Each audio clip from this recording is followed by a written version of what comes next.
Checker Pro Joe here from the Checker Pro Radio Show. Thought I would just take a second here to talk to my friend Gareth Kelly. He's from Dream Team Air Conditioning, Heating, Plumbing, and Electrical. Hi, Gareth. How are you? I'm doing great, Joe. How are you doing today? I'm fantastic. Thank you for asking. So I've got a question, and this question actually came in from one of our listeners. And I know this is something that happens here and there. And I remember more years ago, it happened more than it does today. And it has to do with a light switch getting warm or hot. These switches are designed to turn the power on and turn it off for lights generally. It shouldn't be getting hot, though, should it? Normally, they don't get hot. No, that's correct.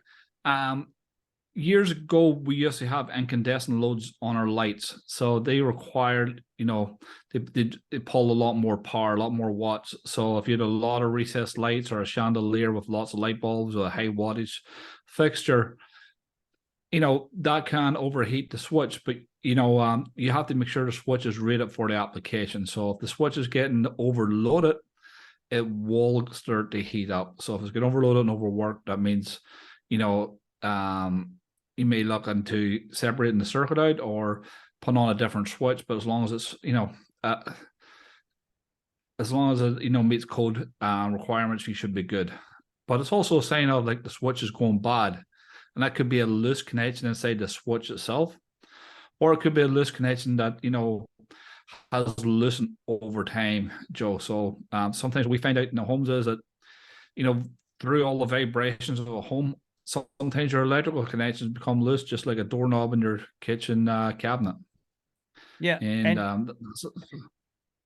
Gareth, often when people change a regular light switch out because they want to put in a dimmer, on these dimmer switches, it will tell you what the load is. It might be 500 or 600 watts, which today is not a big deal. Years ago, you'd be counting them up with your light bulbs. Well, this is a 60 times 6, that's 360. Oh, I'm okay, right? But those often get very warm, don't they? Yes, they do.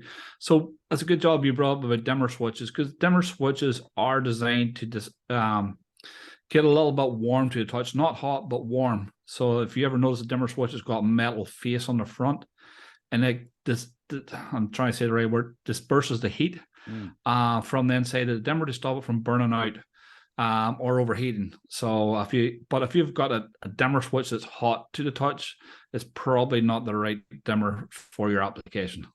Yeah, and when in doubt, call a licensed professional. The guys over at Dream Team can do that. All of Gareth's information to contact him is located in the description of this podcast. Gareth, thank you so much for joining me today. Awesome. Thanks, Joe. Take care and have a great day.